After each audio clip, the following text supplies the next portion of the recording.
Oi gente, eu sou o Lucas. Eu sou o Iago. Sejam bem-vindos a mais um vídeo de discussão da nossa leitura de Sherlock Holmes. Vocês estão prontos para investigar? Bom, e nesse vídeo a gente vai conversar sobre a primeira parte do livro As Aventuras de Sherlock Holmes, que foi publicado em 1892. Então nós vamos debater aqui sobre os contos Escândalo na Boêmia, A Liga dos Ruivos, Um Caso de Identidade, O Mistério do Vale Boscombe, Os Cinco Caroços de Laranja e O Homem de Lábio Torcido. Todos esses contos foram publicados mensalmente a partir de 1891 na revista The Strand Magazine, e no final eles reuniram todos esses contos e publicaram em livro. E como vai funcionar? Nós vamos falar rapidinho sobre cada conto, dando nossa opinião geral, e no final do vídeo, somente no final, vamos dizer qual foi o melhor e o pior conto. Então vocês vão ter que ficar aqui com a gente. E já vai deixando aí nos comentários desses 6 contos qual você mais gostou e qual você menos gostou. E o que temos a dizer sobre o Escândalo na Boêmia? Eu já devo dizer que eu gostei bastante desse seu primeiro conto do livro, porque ele quebra um pouco o estigma do Sherlock investigando casos de assassinato. Nesse caso a gente tem ele descobrindo com quem estava uma foto comprometedora, que não tem nada a ver com o assassino.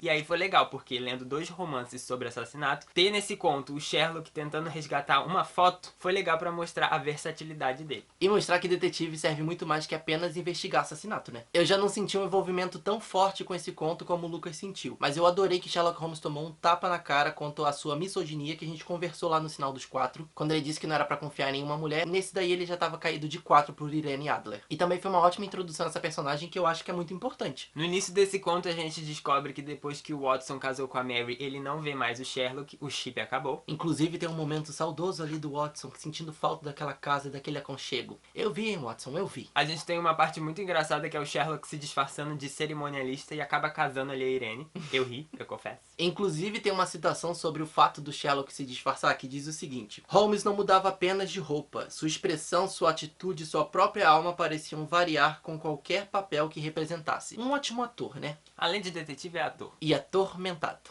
Em relação ao segundo conto, A Liga dos Ruivos, devo dizer que foi o que eu mais me diverti. Eu achei bem engraçadinho. Achei divertido. É legal. Eu vou falar aqui um negócio que o Lucas me reprimiu quando eu contei pra ele, porque, gente, eu já sabia do final desse conto. Que o Iago é um ridículo.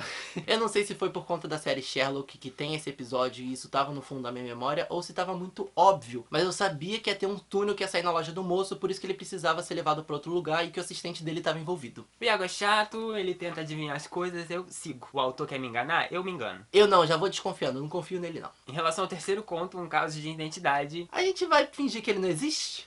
Não, vamos lá. Gostei que no início uma velhinha vai lá visitar o Sherlock e fala que ele resolveu um caso pra uma amiga dela, vizinha, sei lá, e aí ela tá ali por causa disso. Mostrando que a propaganda boca a boca deixou o Sherlock famoso. E é por isso que a gente pede pra vocês compartilharem nossos vídeos, porque o boca a boca importa muito. Mas esse conto foi o que a gente achou mais previsível e a gente não gostou tanto assim. Esse também foi outro que eu já sabia tudo.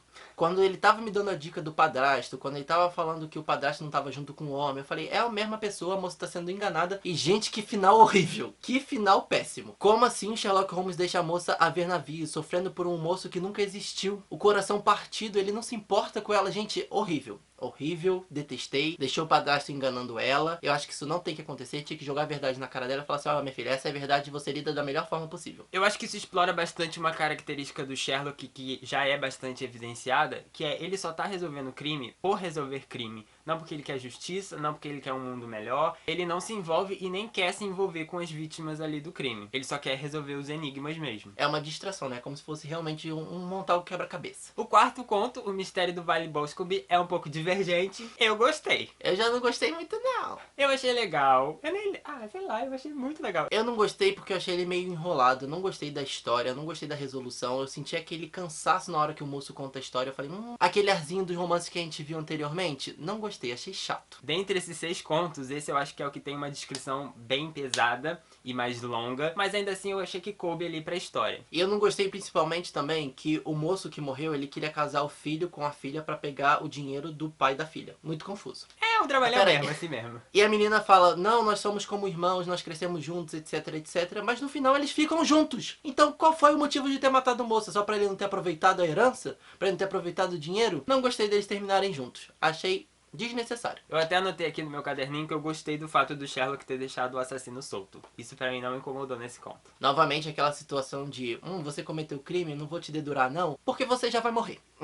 Entrando então para o conto Os Cinco Caroços de Laranja, esse foi Bem legal. No início, a gente vê que o Watson analisa os casos pra ver quais ele vai contar e quais ele vai deixar abafado. Ele até fala que tem alguns que nem teve conclusão ainda. Eu gostei muito da desenvoltura desse conto, eu achei que foi o que mais me instigou a ler e querer saber a solução, o que o Sir Arthur Conan Doyle ia botar como final. Gostei do final, achei muito interessante. E ele abordar a KKK também, né? Ele abordou um tema bem pesado. Inclusive, vamos deixar aqui como indicação um vídeo do canal Sinceroteca, que ele fala sobre 12 anos de escravidão e contextualiza ali um pouco com a KKK.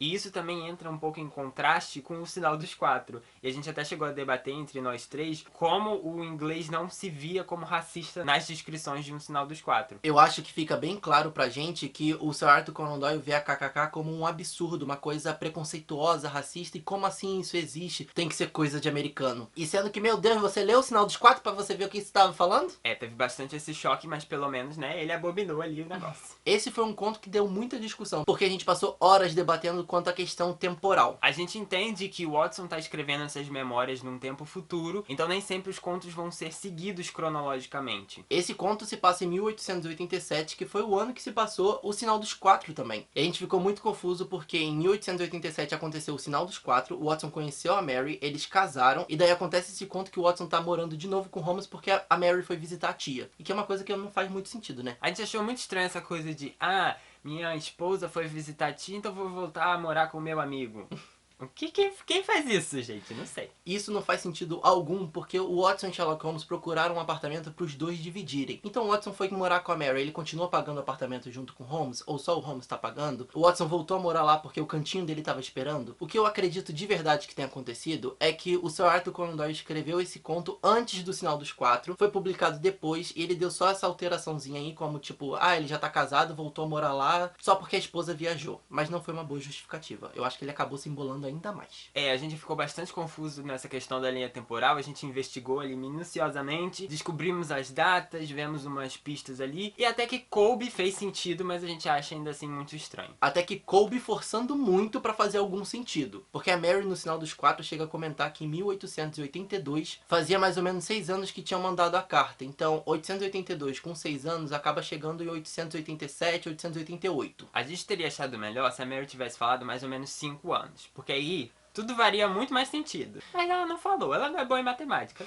Deixa ela, tamo aqui vivendo a vida. Na verdade eu vou culpar o autor, eu acho que ele acabou se embolando muito nesse negócio. E tudo porque ele forçou esse casamento do Watson com a Mary. A ruína de Sherlock Holmes é o casamento. Enfim, foi uma curiosidade que a gente ficou investigando e a gente queria trazer aqui pra vocês. Vocês se sentiram confusos com essa linha temporal? Ou vocês nem ligaram? A gente que é doido de se importar com isso. No final desse conto, novamente, a gente tem essa situação dos culpados morrendo, pagaram pelo crime ou não. Foi suficiente pra você? Isso eu acho que tá virando uma certa fórmula do Arthur Conan Doyle, mas nesse conto eu acho que coube bastante. Porque eu fiquei reflexivo pensando se valeu a pena, foi suficiente pelos crimes que eles cometeram, somente eles terem morrido? Ou seria mais justo eles terem sido presos, sei lá? Sofrido, né? É. Eu gostei, porque até o tio do garoto que foi procurar o Sherlock Holmes, que estava envolvido com a KKK e depois desistiu, ele morreu. Então todos envolvidos com essa situação, com essa instituição, acabou morrendo. E um ponto negativo desse conto pra mim foi que o Sir Arthur Conan Doyle botou a KKK como era vista naquela época. Algo misterioso que ninguém sabia sua origem e ninguém conseguia ter acesso. Como se fosse divino, uma entidade divina. E sendo que não é. Na verdade só tinham pessoas poderosas envolvidas que conseguiam manter os seus segredos. No filme Infiltrados na Clã a gente pode ver bem que era uma organização muito fajuta com pessoas burras que eram facilmente enganadas, mas que se sentiam altamente protegidas por conta do seu ego. Então é isso, essa coisa dessa seita misteriosa pra mim não cola mais, porque era uma coisa vendida antigamente que na verdade não é. O último conto foi O Homem de Lábio Torcido, e eu achei que eu tinha gostado. Eu li um pouquinho antes que o Iago, e aí o Iago tava lendo e eu falei, eu gostei desse conto. E a história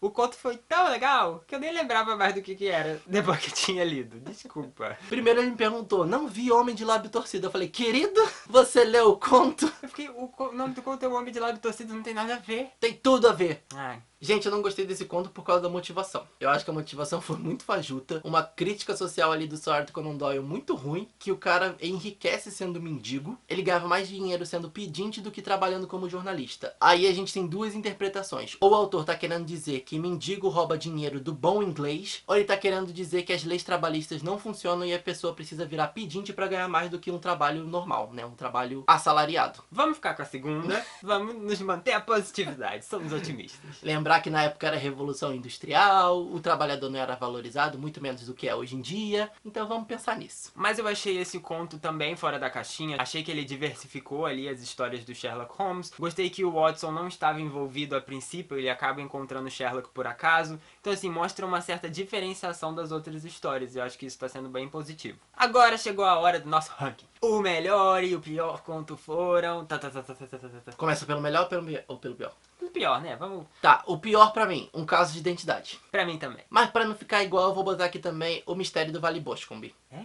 Sim, eu não gostei, achei cansativo, eu achei chato, eu fiquei doido pra acabar aquele conto e agradeci quando ele acabou. O meu menos preferido também foi Um Caso de Identidade, e o que eu mais gostei foi Os 5 Caroços de Laranja, não teve como. Esse daí também não tem como fugir, foi o melhor mesmo, não posso nem botar outro aqui que chegou no mesmo nível, porque nenhum outro chegou. Mas a minha experiência com os contos foi bem melhor do que a com os romances. Então assim, tirando Um Caso de Identidade, que foi realmente o que eu menos gostei, os outros eu coloco no mesmo patamar. Os 5 Caroços de Laranja realmente se destacou, mas os outros não são ruins não. Tive uma experiência muito boa lendo eles. A minha experiência foi bem diferente da do Lucas, mas a gente conversa isso quando esse livro acabar, no vídeo da parte 2. Pra você saber a opinião do João, que também tá fazendo esse projeto com a gente, assiste o vídeo dele. Mas chegou a hora da gente conversar sobre a ciência em Sherlock Holmes. Já devemos dizer de início que não teve muita coisa científica nesses contos, foi até uma certa decepção. A gente teve que realmente tirar leite de pedra pra trazer alguma informação aqui pra vocês. Isso é uma outra coisa que a gente também vai conversar quando esse livro acabar no vídeo da parte 2. No segundo conto, A Liga dos Ruivos, a gente tem essa parte aqui, ó. O peixe tatuado logo acima de seu pulso direito só poderia ter sido feito na China. Fiz um pequeno estudo de marcas de tatuagem e até contribuí para a literatura sobre o assunto. Esse cor-de-rosa delicado das escamas dos peixes só existe na China. Isso quem disse foi o Sherlock Holmes, sobre as deduções que ele fez. O que o Sherlock faz nessa parte é a base de uma ciência que existe atualmente para o estudo de autenticidade de obras de arte. A gente consegue relacionar a composição química de uma tinta com a época em que ela foi utilizada e até mesmo uma localidade. Esse foi o tema do meu TCC e eu tenho uma certa dificuldade de falar pouco sobre isso, então eu tô tentando dar uma resumida. Mas a gente consegue fazer análises químicas para descobrir a composição de tintas e relacionar ela com a época em que ela foi utilizada. Dessa forma a gente pode classificar, por exemplo, se uma obra de arte é autêntica ou não. Ela pode ser uma falsificação. Não é feita de uma forma tão subjetiva igual o Sherlock fez só pelo tom do cor-de-rosa, mas através da composição química da tinta, as substâncias que estão contidas ali. Mas pela forma como ele falou no livro, eu consegui pescar essa referência e trazer essa analogia aqui pra vocês. Falando em analogias, aconteceu uma outra, no caso de identidade. Um dos artifícios utilizados pelo Sherlock para resolver o crime foi a marca que uma máquina de escrever deixa no papel. Ele chega a falar que existem 14 marcas que identificam que aquela máquina de escrever foi a mesma utilizada em 2 papéis diferentes. E isso me remeteu à questão da impressão digital, que não era utilizada na perícia naquela época, mas já aconteciam estudos sobre ela. E vocês bem sabem que a impressão digital é única para cada indivíduo, e o que acontece na perícia é que se compara a impressão digital obtida com a impressão digital de um banco de dados, por exemplo. Essa comparação acontece através de padrões já determinados, e esses padrões estão em localidade única para cada um de nós. Por exemplo, o meu padrão é um e o padrão do Lucas é outro. E o seu é outro também. E através dessa comparação entre as duas impressões digitais existem pontos em comum, o que varia a quantidade de pontos que devem ser iguais para determinar se uma impressão digital é a mesma. Por exemplo, no Reino Unido são 16 pontos que precisam ser iguais